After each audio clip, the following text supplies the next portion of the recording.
अस्सलाम वालेकुम। क्या हाल है आप लोगों के? उम्मीद है आप लोग सब खैरियत से होंगे। मेरा नाम है तारिक अरसलान खत्री और आप देख रहे हैं तारिक के थॉट्स। आज का जो हमारा टॉपिक है वो आपने मेंशन तो मैंने किया हुआ है, मैं आपको ऐसे ही ब्रीफ कर देता हूँ थोड़ा बहुत कि आज का हमारा टॉपिक है वो है कुछ गेम्स के बारे में हम बात करेंगे।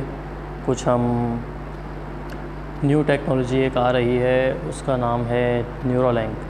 हम थोड़ी उसके बारे में बात करेंगे और एक इंटरेस्टिंग सी चीज़ हम देखेंगे कि इन दोनों से मिलके जो है वो क्या चीज़ होती है।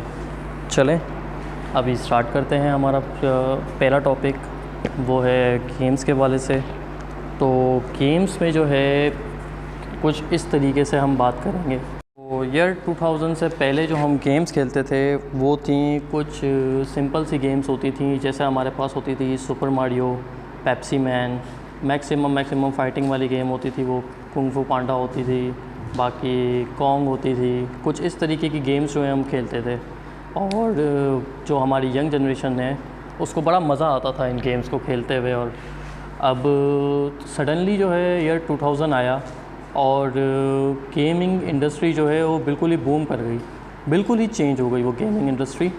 और हमारे पास अचानक से एक गेम आ गई, काउंटर स्ट्राइक। काउंटर स्ट्राइक का तो सबको मालूम है कि काउंटर स्ट्राइक जो है वो किस तरीके की गेम है। काउंटर स्ट्राइक में बहुत अच्छी ग्राफिक्स होती थी और बहुत अच्छा उसका 2D ग्राफिक्स था, बहुत अच्छी जो है उसमें मिशंस वगैरह होते थे। तो उसका सिनेरियो कुछ इस तरीके से था कि एक फ़ोर्स है और वो दूसरी फ़ोर्स पे अटैक करती है। मतलब ये है कि उसका कंट्रोल आपके हाथ में है, आपको जिसको शूट करना है आप कर सकते हैं और जिसको आपको मारना है, आपको सामने वाले प्लेयर को सिर्फ अपना आपका मिशन ये होता था कि आपको सामने वाले प्लेयर को ख़त्म करना है। मतलब यानी कोई जंग का समा होता है, इस तरीके की गेम्स जो हैं वो उसका सिनेरियो था। और दौरे हाज़िर में जो है हमारे पास बहुत बड़ी गेम्स आई हैं और बहुत फेमस गेम्स हैं। आप लोगों को तो मालूम होगा कि एक गेम है पबजी, और पबजी का सिनेरियो भी कुछ इस तरीके से है कि फ़ाइटिंग प्रोसेस है उसमें जो है अल्लाह भला करे आपका फ़ाइटिंग प्रोसेस, उसकी 3D एनिमेशंस, उसकी हर चीज़ जो है वो बहुत अच्छे तरीके से उसने मैनेज की हुई है। लेकिन सिनेरियो उसका वही है जो काउंटर स्ट्राइक में था कि आपको सामने वाले प्लेयर को मारना है और उस प्लेयर का कंट्रोल जो है वो पूरा का पूरा आपके हाथ में है। इसी तरीके से फ्री फायर एक गेम है, उसका कॉन्सेप्ट भी कुछ इस तरीके से ही है कि आपको जो है इस तरह मारना किस तरीके से है, स्ट्रेटजी प्लानिंग आप कर रहे हो उसमें, और उसमें जो है आप देख रहे हो कि किस तरीके से जो है अपना कहाँ से काउंटर फायर करना है आपको।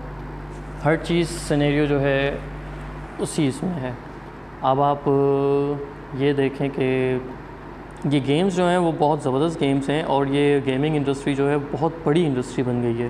पहले तो गेम्स को हम कहते थे कि गेम्स जो है क्या है, कुछ भी नहीं है, एक एंटरटेनमेंट का प्रोसेस है। लेकिन आज गेमिंग इंडस्ट्री इतनी बड़ी हो गई है कि आप जो है ये देख लें कि चलें इसे छोड़ें, आप ये देखें गेम्स में जो है आपने ये देखा होगा कि बच्चों को जो है कितनी गेम्स जो हैं इंटरेस्टिंग लग रही हैं और उनको जो है गन्स वगैरह की नॉलेज जो है वो हमसे ज़्यादा हो गई है, बहुत ज़्यादा नॉलेज हो गई है उन्हें। क्योंकि हमें इतना नहीं पता कि AK-47 में कितने बुलेट्स लगते हैं और कितने फायर्स वो करती है, किस तरीके से वो फायर करती है। लेकिन जब किसी छोटे बच्चे जो पबजी या फ्री फायर खेल रहा हो उसे आप देखेंगे, उसे आप पूछेंगे तो वो आपको एक एक चीज़ आपको बिल्कुल एग्जैक्ट बताएगा कि इसमें इतनी बुलेट्स लगती हैं, इसमें इतने फायर्स होते हैं, इसमें इतनी सो ऑन, इतनी इसकी जितनी भी गेम्स वगैरह दूसरी भी वेपन्स वगैरह हैं उसके बारे में उसको नॉलेज हमसे ज़्यादा है। अब ये चीज़ आप नोट करके रखें। इसके बारे में हम थोड़ी जब न्यूरोलिंक के बारे में बात कर लेंगे उसके बाद फिर हम एक इंटरेस्टिंग सी चीज़ जो है मालूम करेंगे कि इससे क्या हो सकता है और क्या नहीं हो सकता। चलें अब स्टार्ट करते हैं हमारा दूसरा टॉपिक, न्यूरोलिंक। न्यूरोलिंक एक कंपनी है, वो है एलन मस्क की। स्टार्टिंग उसी ने की है अभी इस डिवाइस की। आगे अगर ये मिसाल के तौर पे अगर फेमस हो जाती है या चलने लगती है तो उसके बाद जो है दूसरी कंपनीज़ भी इसको अवेयर करेंगी। तो एलन मस्क को तो आप जानते ही होंगे आप सब, अगर नहीं जानते तो मैं बता देता हूँ आपको थोड़ा बहुत कि एलन मस्क जो है वो आजकल टेक्निकल गॉड कहलाया जाता है। एलन मस्क टेक्निकल गॉड कहलाया जाता है। इसके बाद उसकी बहुत सारी दूसरी कंपनीज़ भी हैं, जैसे स्पेस एक्स है, इसके अलावा टेस्ला है। टेस्ला को तो आपने मेरे ख्याल से, टेस्ला को कौन नहीं जानता कि एक एक सोलर कार जो सूरज की रोशनी से बिजली लेती है और इलेक्ट्रिक से चार्ज होती है और उसके बाद फिर वो चलती है। तो ये कॉन्सेप्ट बहुत अच्छा है, लेकिन न्यूरोलिंक का कॉन्सेप्ट अभी आज हम बात कर रहे हैं न्यूरोलिंक की। इसके बारे में किसी और दिन टॉपिक पर बात करेंगे। न्यूरोलिंक ऐसी डिवाइस है जो आपके ब्रेन के साथ कनेक्ट होगी। आपके ब्रेन में जो है वो न्यूरोलिंक फ़िक्स कर दिया जाएगा। अब इसको फ़िक्स करने के लिए जो है पॉजिटिव साइड्स बतानी पड़ेंगी कि भाई उनको जो अगर ब्रेन में, इंसान के ब्रेन में अगर उसको फ़िट करना है तो उसके लिए आपको टेक्निकल चीज़ बतानी पड़ेंगी कि भाई ये चीज़ इससे फ़ायदा देगी, इसमें ये फ़ायदा होगा, इसमें ये फ़ायदा होगा। तो कुछ फ़ायदे हम इसके जान लेते हैं कि इसमें क्या क्या फ़ायदे हो सकते हैं। तो न्यूरोलिंक, एक बंदा मिसाल के तौर पे पैरालाइज़ है, ठीक है, उसकी एक साइड बिल्कुल काम ही नहीं कर रही।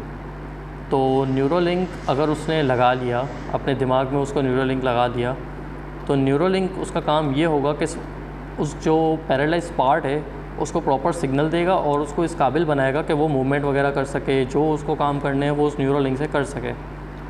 अब इसकी दूसरी मिसाल भी हम देख लेते हैं। इसकी दूसरी मिसाल कुछ इस तरीके से है कि अगर मिसाल के तौर पे कोई बंदा देख नहीं सकता है, उसकी इन एक्सीडेंट या पैदाइशी जो है आँखें जो है उसकी नहीं है, तो न्यूरोलिंक जो है वो मशीन्स के साथ भी कनेक्ट होगा। तो एक मशीनी आई वो जो है उसकी आँख में फ़िट कर दी जाएगी और उसको कनेक्ट कर दिया जाएगा न्यूरोलिंक के साथ। तो उसका हिसाब किताब ऐसा होगा कि अब वो जो है हर चीज़ वो देख सकेगा उस आर्टिफिशियल आई की वजह से, और न्यूरोलिंक के कनेक्शन की वजह से वो चीज़ सब कुछ देख सकेगा। अब हम थोड़ी इसके न्यूरोलिंक के डेटा की बात कर लेते हैं। अब जाहिर सी बात है कि न्यूरोलिंक जब आपके दिमाग में सेव हो गया, इंस्टॉल अगर हो गया न्यूरोलिंक, तो उसके बाद जो है आपके डेटा की सिंक्रोनाइजेशन, आपको डेटा याद रखने की ज़रूरत नहीं पड़ेगी, क्योंकि वो न्यूरोलिंक अपने आप काम कर रहा होगा और आपके दिमाग में वो चीज़ स्टोर नहीं हो रही होगी, वो चीज़ स्टोर हो रही होगी क्लाउड पे। क्योंकि अभी तो क्लाउड बेस्ड कंप्यूटिंग का कॉन्सेप्ट हम समझते हैं कि क्लाउड बेस्ड कंप्यूटिंग क्या चीज़ है, ये तो हम सब जानते ही हैं आजकल। तो उसमें ये होगा कि आपका डेटा जो स्टोर है वो सारा का सारा क्लाउड बेस है।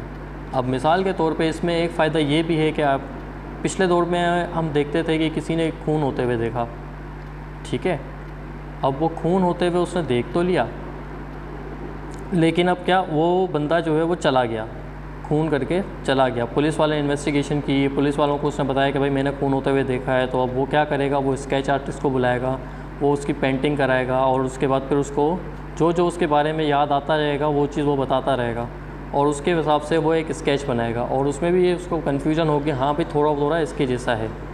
आजकल थोड़ा एडवांस अपना टेक्नोलॉजी आ गई है, तो हम जो है सिस्टम पे जो है वो आर्टिफिशियल ग्राफिक्स के ज़रिए जो है कर लेते हैं सारी, ठीक है। अब ये न्यूरोलिंक उस बंदे के माइंड में लगा हुआ है, सपोज़ कि वो न्यूरोलिंक उस बंदे के माइंड में लगा हुआ है, उसने कोई खून होते हुए देखा। अब वो क्या करेगा, वो पूरा का पूरी जो है ना उसको जो है याद कर लेगा। अब वो देखेगा, वो पूरा का पूरा अपने माइंड में स्टोर कर देगा, वो चीज़ स्टोर हो गई उसके माइंड में। अब अगर पुलिस वाले उसको इन्वेस्टिगेशन करते हैं और पुलिस वाले उसके पूछते हैं कि भाई आपने खून होते हुए देखा है, तो आप हमें जो है उस बंदे की तस्वीर बताओ, तस्वीर हमें बता सकते हैं कि जो ना वो बंदा दिखता कैसा है या कैसा नहीं दिखता।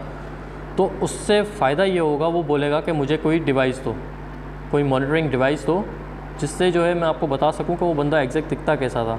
अब वो डिवाइस से अपने न्यूरोलिंक को कनेक्ट करेगा, उसके बाद क्या करेगा कि वो अपने न्यूरोलिंक से सिग्नल भेजेगा कि भाई ये वाला खून मैंने देखा था और ये जो है आप इस पर डिस्प्ले करो। वो पूरी की पूरी आपको वीडियो बना के दिखा देगा, या तो फिर उस बंदे का स्केच बना के पूरी की पूरी उस बंदे की तस्वीर दिखा देगा कि भाई बंदा ऐसा दिखता था। अब उसको पकड़ना बहुत ज़्यादा आसान हो गया कि इस बंदे को तो अब पकड़ा जा सकता है। लेकिन न्यूरोलिंक के कुछ ड्रॉबैक्स भी हैं जो देखे गए, और जाहिर सी बात है कोई भी टेक्नोलॉजी आती है उसके कोई फ़ायदे भी होते हैं और कुछ नुकसानात भी होते हैं। अब इसके नुकसान देखते हैं कि नुकसान क्या हैं। जो न्यूरोलिंक डिवाइस जो है आपके दिमाग में लगी हुई है, अब उस कंपनी के पास वो पूरा एक्सेस है कि वो आपके डेटा को देख सकता है। अच्छा, अगर इतनी बात होती तो हम फिर भी समझ सकते थे कि भाई डेटा को एक्सेस किया जा सकता है, लेकिन इसमें सबसे बड़ा मसला ये है कि वो आपके डेटा से जो है कुछ ना कुछ छेड़छाड़ कर सकता है और आपको एक दूसरा काम करने के ऊपर मजबूर कर सकता है। ये बात समझ में आ रही है? नहीं आ रही? चलें इसको थोड़ा सा हम लोग और एक्सप्लेन करके समझने की कोशिश करते हैं कि आखिर ऐसा क्या हो सकता है। मिसाल के तौर पे एक बहुत ज़्यादा इमोशनल बंदा है, ठीक है, और उसका हिसाब किताब ऐसा है कि उसके माइंड में ये है, फ्रस्ट्रेट इतना हुआ है कि भाई मैं इस बंदे को मार दूँ। अब क्या करेगी, न्यूरोलिंक उसके डेटा पे मॉनिटरिंग कर रही है। इसके बाद जो है वो क्या करेगी कि उसके डेटा में, उसके न्यूरोलिंक में आर्टिफिशियल इंटेलिजेंस के साथ कुछ ना कुछ छेड़छाड़ करके उसको पूरा का पूरा वो फौजी बना सकती है। इतनी पावर होगी उसके पास कि वो पूरा का पूरा उस बंदे को फौजी बना सकती है कि भाई। और एक और बात मैं बताना भूल गया था, वो ये है कि आजकल सिक्योरिटीज़ के इतने ज़्यादा मसले हैं ना कि हमारे वेपन्स जो है ना वो बहुत ज़्यादा आम हो रहे हैं। हर बंदा इस सोच में है कि भाई मुझे अपनी जान को ख़तरा है, इस वजह से वो वेपन्स परचेज़ कर रहा है। अब हर बंदे के पास आगे के दौर में मेरे ख़्याल से हर बंदे के पास वेपन्स होंगे। जिस तरीके से पुराने वक्तों में हर बंदा जो है तलवार और चाकू अपने साथ रखता था, आगे के दौर में हर बंदा अपने पास गन्स लाजमी रखेगा, क्योंकि उसकी जान को इतना ख़तरा हो जाएगा, उसको ऐसा लगेगा कि मेरी जान को इतना ख़तरा है कि मुझे जो है कोई भी मार सकता है। तो इस वजह से हर बंदा अपने पास वेपन्स ज़रूर रखेगा। चलें आगे थोड़ा कंटिन्यू करते हैं। अब न्यूरोलिंक में छेड़छाड़ हो गई, ठीक है। अब मैं आ रहा हूँ एक्चुअल पॉइंट की तरफ कि आपकी गेमिंग इंडस्ट्री में पबजी ने आपको कॉन्सेप्ट ये दिया कि भाई फायर करना है, कि उसका एक्सेस आपके पास है, ठीक है। आपके पास एक्सेस है, आपने एक्सेस करके सामने वाले बंदे को फायर करवाना है, आपने उससे फायर करवा दिया, ठीक है। अब न्यूरोलिंक आपके दिमाग में लगा हुआ है। अब रियल टाइम सिचुएशन में आपकी बात कर रहा हूँ कि रियल टाइम सिचुएशन क्या हो सकती है। आपके दिमाग में न्यूरोलिंक लगा हुआ है और इससे आप बच नहीं सकते, क्योंकि अगर मिसाल के तौर पे न्यूरोलिंक अगर आम हुआ तो हर बंदा न्यूरोलिंक अपने दिमाग में ज़रूर लगवाएगा। जिस तरीके से आप मोबाइल से नहीं बच सके, इस तरीके से आप न्यूरोलिंक से भी नहीं बच सकते, ठीक है। अब थोड़ा इसको समझने की कोशिश करते हैं कि न्यूरोलिंक आपके दिमाग में लगा हुआ है, आपके पास वेपन्स हैं, आपके एक्सेस जो है वो अगले बंदे के पास है। तो क्या पॉसिबिलिटी ये नहीं है कि जो है वो बंदा आपके ज़रिए से सामने वाले बंदे को खून करवा दे, आपके ज़रिए से आपके दिमाग में छेड़छाड़ करके सामने वाले बंदे को शूट करवा दे? ऐसा तो पॉसिबल है ना, क्योंकि न्यूरोलिंक की वजह से उसके पास एक्सेस है कि वो आपके दिमाग में छेड़छाड़ कर सकता है, आपके न्यूरोलिंक से छेड़छाड़ कर सकता है। मेरे पास न्यूरोलिंक का एक्सेस है, वो डिवाइस समझ लें कि मेरी लगी हुई है, आपके दिमाग में मेरी डिवाइस लगी हुई है। अब मुझे किसी दूसरे बंदे को मारना है।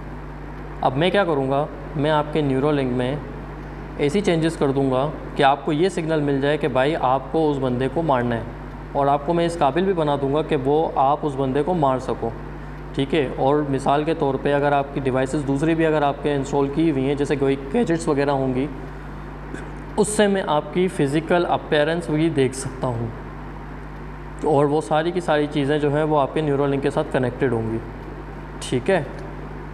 अब मैं क्या करूँगा, आपके ऊपर मॉनिटरिंग की हुई है, आपको मैंने सिग्नल दे दिया कि भाई आपको इस बंदे को मारना है, आपका माइंड सेट बना दिया कि आपको इस बंदे को मारना है, ठीक है। क्यों मारना है, किस लिए मारना है, ये आपको कुछ भी नहीं पता। आप फ़ौरन से जाओगे और आप उस बंदे को शूट कर दोगे। और ये भी पॉसिबिलिटी है कि शूट भी मैं ही करवा रहा हूँ, क्योंकि हमने पबजी और उसमें देखा है कि भाई जो प्लेयर है उसके पास एक्सेस नहीं है, उससे सारे काम हम करवा रहे हैं। और जिस तरीके से करवा रहे हैं कि एक सिंगल बटन पे हम क्लिक करते हैं और वो बंदा फायर, और बंदे को जहाँ शॉट मारना है वो शॉट मार सकता है। ऐसी सिचुएशन रियल मीन में भी हो सकती है, ठीक हो गया। अब एक सवाल आता है कि हम इससे बचेंगे कैसे। इस वक्त तो कोई हमारे पास वो नहीं है कि हम इससे बचने का जो है कोई प्रॉपर हल निकाल सकें, लेकिन हम इसके अगेंस्ट में ये भी नहीं कर सकते कि हम गेमिंग इंडस्ट्री को बंद कर दें कि भाई ये गेम खेलो ही नहीं, ताकि जो है अपना ख़त्म ही बात हो जाए कि भाई ये गेम खेलेंगे नहीं, इस वजह से जो है अपना ये प्रमोट होगी नहीं, गेम बंद हो जाएगी और कर देंगे। इससे नुकसान हमें ये होगा कि हम फ्यूचर की आर्मी जो है वो हम पूरी की पूरी डिस्ट्रॉय कर देंगे। इसलिए गेमिंग इंडस्ट्री तो हम बंद नहीं कर सकते, और ये बहुत बड़ी इंडस्ट्री हो गई है, और आगे जो फ्यूचर है वो सारा का सारा इनके ऊपर ही इन्हिसार करेगा कि ये जो है गेमिंग इंडस्ट्री के बच्चे जो अगर मिसाल के तौर पे उन्होंने आर्टिफिशियल इंटेलिजेंस सीख ली, एथिकल हैकिंग उन्होंने सीख ली, तो यही बच्चे जो हैं वो आपकी फ़ोर्स बनेंगे और यही बच्चे जो हैं आपकी फ़ोर्स को आगे लेके जाएंगे। क्योंकि हमें ये भी पता है कि आगे की जंग जो है वो हथियारों से तो होनी नहीं है, वो होनी है अपना पूरी की पूरी साइबर वॉर है। अब साइबर वॉर में अगर आपके पास ऐसी आर्मी नहीं होगी तो आप किस तरीके से उस पर सर्वाइव कर सकेंगे। अब हम ये भी कह सकते हैं कि हम न्यूरोलिंक नहीं लगाएंगे।